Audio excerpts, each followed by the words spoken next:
what they would be up against. Hopefully we'll never have to test them. And because of our strength and because of what we do, we probably won't have to be tested.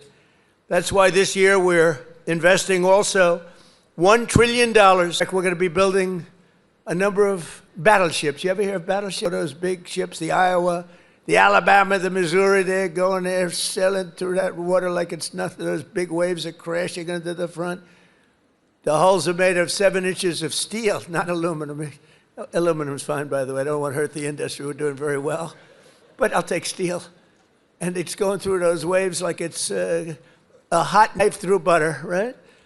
And it was incredible. It was a great thing. It was a great act of beauty. When you looked at that, the scenes, Victory at Sea. I don't know, has anyone ever seen Victory at Sea? Probably the ones that have would have joined the armed forces when you have, but Victory at Sea.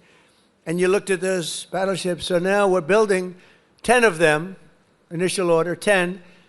And I said, what about reinstating the old ships them in dry dock? Some of them are museums right now, like the Iowas and Rancho Palos Verdes in California. You have a couple of them, and they're still very powerful looking to me. So I said, what about bringing them back? They said, sir, it would be no good. Why do you say that? The new battleship that we have, which I've seen and helped design, I put a little more spirit in the hull, a little more, give me a little bit more hull. I want that ship to look gorgeous, you know. Forget about stealth. They say, oh, it's stealth. They design ugly equipment for stealth. Well, we're designing great-looking equipment, also stealth. But I said, well, what about bringing them back? Sir, the new ships, the new battleships that we have almost very soon under construction will be, listen to this, 100 times more powerful than the ships that we got to see in the 1940s. Think of that, 100 times more powerful. We need that, that's right. We need it. For every service member in our military, this historic investment also includes a well-deserved, across-the-board pay raise, not including 1776. My request just before Christmas, we did the, and really in honor of the 250th anniversary, we did that special payment, which everybody appreciated, and it was an honor for me to do it.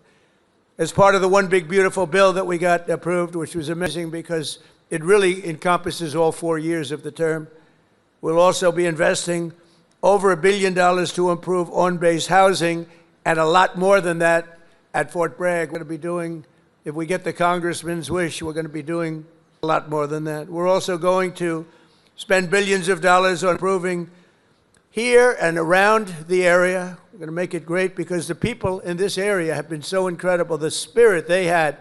When they changed the name of this base, the spirit, not even military people, they were so proud of that name, Bragg. They said, we have to bring it back and keep the area safe.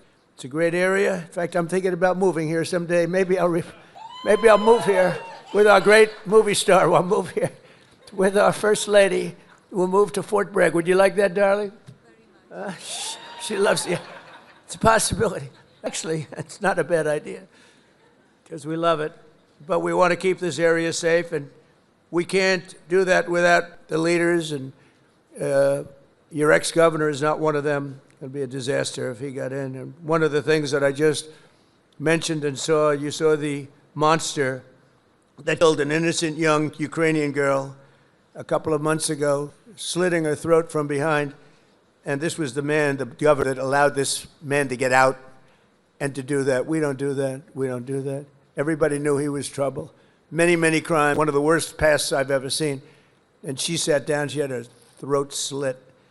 And that's not going to happen with Michael Watley, that I can tell you. So I just want to tell you it's very important because our military has to be protected. Our people have to be protected. And they will decimate our military. Every time you come in as a Republican, and a lot of Republicans, they come in, they don't do anything about it. I do beyond what anyone's ever done, not even close. To give you all of the equipment you need, we're also purchasing 30 new and modified Abrams tanks. Still the best tank, right? Still? It was named in honor of Stacey Abrams. Only a few very political people would understand that. Congratulations. Thank you very much for a great name, Stacey. But brand new Abrams tanks, 48 new Black Hawk helicopters, the best in the world, the latest equipment, and 86 armored multi-purpose fighting vehicles, all of the things that you've been wanting to get, all brand new. And we're going to be reviving our strength. We're going to be, nobody thought was even possible. And we're actually using that strength to defend the core and vital interests of the United States. And very simply put, America first. You know, it's all about America first. We were putting America last. These people that were running our country were putting us last. We're now America first. And we'll help other countries. We have a very good relationship with NATO, but NATO took advantage of us for many years. We were paying for almost 100% of NATO. Now they're paying their own bills. I got them to paying 2% GDP to paying in full 5% GDP. Big difference, like day and night. With the help of our military, we stopped the invasion on our southern border for 9 straight months. 0 illegal aliens have been admitted into the United States, and that's done by the radical left. Those charts are made up by the radical left, so I can't imagine that they could be wrong, because it seems hard to believe we could have had 0. My friends, these are early supporters. I have so many supporters up here. How the hell did you get into the military base? It's amazing. I'm a little worried about that. Let's check security. But no, I have so many. You know, I have women from North Carolina. It's about 50 or 60 of them.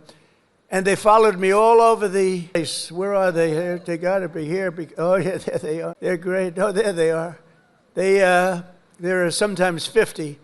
And I don't know what the hell's going on with their husband, because they're, you know, traveling to California. They're all over the place.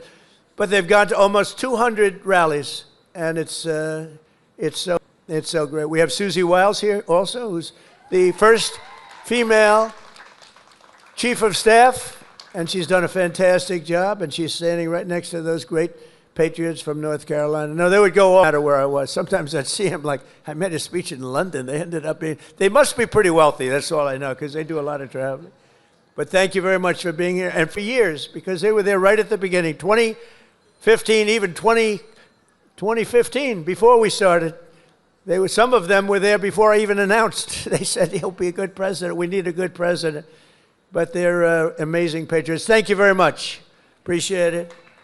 And last summer, I ordered devastating strikes on Iran's key nuclear facilities, and something that was called Operation Midnight Hammer. That's exactly what it was. 1 o'clock in the morning at midnight with no moon. You couldn't see a thing. And I got the message, sir, they have entered Iranian airspace.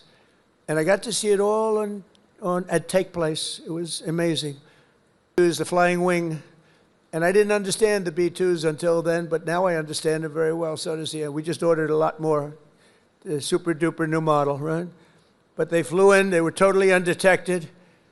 And those pilots, I met the pilots. I had them down to the White House, in the Oval Office. I gave them all medals, actually.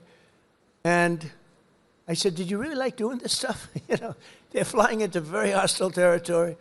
And they said, sir, we couldn't wait. In fact, they wanted to wait. What was happening? People wanted to wait, and the pilots and their commander called me and said, sir, we're ready to go. Don't worry about that. That weather's nothing. We want to go, sir. We want to go. Now, if it were me, I'd say, take it easy. Let's relax. But amazing, amazing. So we gave them medals. But that was Midnight Hammer, achieving total obliteration of the Iran nuclear potential capability, totally obliterated. And think every single one of those 100,000-pound bombs hit its target, which happens to be an air shaft that goes directly into the facility. I don't think they'll be building air shafts anymore. That's not a good concept. They wanted to get a little air. They wanted to get a little fresh air. It didn't work out too well. No other country, what we did, no other country has the weapons, no other country has the skill, no other country has the guts, and no other country has the extraordinary warriors that we have. We have the best warriors in the world. Because the greatest equipment, but if you don't have the warriors, the equipment doesn't mean much. Last month, we proved this truth once again when some of our greatest soldiers, right here, to ever live, frankly, successfully captured the outlaw dictator of Venezuela, Nicolas Maduro, and brought him back to face justice, where he's now, right now, waiting. And that was an amazing night. People saw that. They've never seen anything like it. You know, it's a pretty military country. It was a big base, one of the biggest bases in South America, where he lived. And it was in a matter of minutes before he was on a helicopter being taken out of there. To go through steel doors. The steels were like, it was like paper mache. You know what paper mache is? That's weak paper. These guys blasted through every door. They got up to him before he got to the big safe, but that wouldn't have worked either because they had equipment that was going to knock that out in a matter of minutes. But he never got there. It went so fast. Think of it, in a matter of minutes, when people realize what happened, they're looking up and there's the helicopter heading back to aircraft. So that night, the entire world saw what the full military might of the U.S. military is capable of. And that was an unbelievable operation, but that was a smaller operation. But it was so precise, so incredible. Nobody thought a thing like that could happen. They even talk about the discombobulator because they never got a shot off. The Russian equipment didn't work. The Chinese equipment didn't work. Everyone's trying to figure out why it didn't work. Someday you're going to find out. But it didn't work. It's nice when you can fly in and not get shot at. Although we did have 3 helicopter pilots who were wounded pretty badly in the legs, landing, and a couple of machine gunners seemed to have made it through a thicket of bombs, but snipers who were stationed on platforms, actually unbelievable helicopter platforms all the way the line, and they were taken out immediately. And those pilots were incredible and really brave. I may see some of them very shortly. Pretty bad in the legs. You know, they're landing a big chopper, and they're being shot at from close range by a machine gun. So that's not a comfortable feeling. They landed it perfectly, and they got out of there perfectly, and they're just brave guys and very talented, skilled people. With your help, America is winning again. America is respected again. And perhaps most importantly, the enemies all over the globe, they fear us. And, you know, I don't like to say fear, but sometimes you have to have fear because that's the only thing that really will get the situation taken care of. We have a situation right now where we sent a very big carrier group to Iran. I'd love to see if we could make a deal. They've been difficult. I thought we would have had a deal last time. They wish they did, and that's where we did Midnight Hammer. But with the restored strength that we've now built up over the last number of years, even though there was an interlude with Biden, who is the worst president in the history of our country. But the interlude, fortunately, was ended quickly. The process again and built upon what we had already done the first 4 years. But we're also bringing peace all over the world.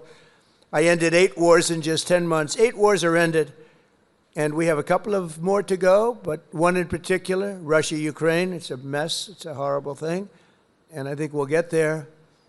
It takes 2 to tango. You have to remember that, and we have to get there. Tremendous casualties, number of casualties. There's a war that if we were involved in that war, it would have been over very quickly and effectively, but we're not, fortunately. In fact, we are spending and sending weapons to NATO, and because of the increase from 2% to 5% of GDP that the NATO countries are paying, they pay us full for the weapons, and then they distribute the weapons to mostly, I guess, Ukraine, but that's up to them. They buy them, and we do make the greatest weapons of any country in the world by far, most effective weapons. So my message to all of the warriors here today is that your commander-in-chief supports you totally. I support you more than, I know you had a couple of good ones, not that many if you want to know the truth, but we support you more than any of them. And you're going to get out, and when needed, you're going to fight. You're going to win. And we're going to continue to make our country bigger and better and stronger than ever before. And that's exactly where we are right now. We are the most respected country anywhere in the world. And I say it, the King of Saudi Arabia told me when I was there, he spent $2 trillion.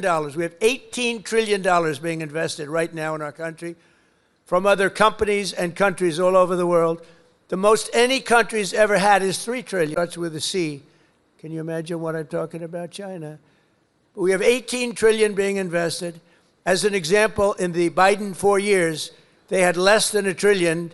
Think of this, less than $1 trillion over 4 years. We have $18 trillion in 11 months because we haven't gotten the final numbers on the 12th month, so that's only going to go up.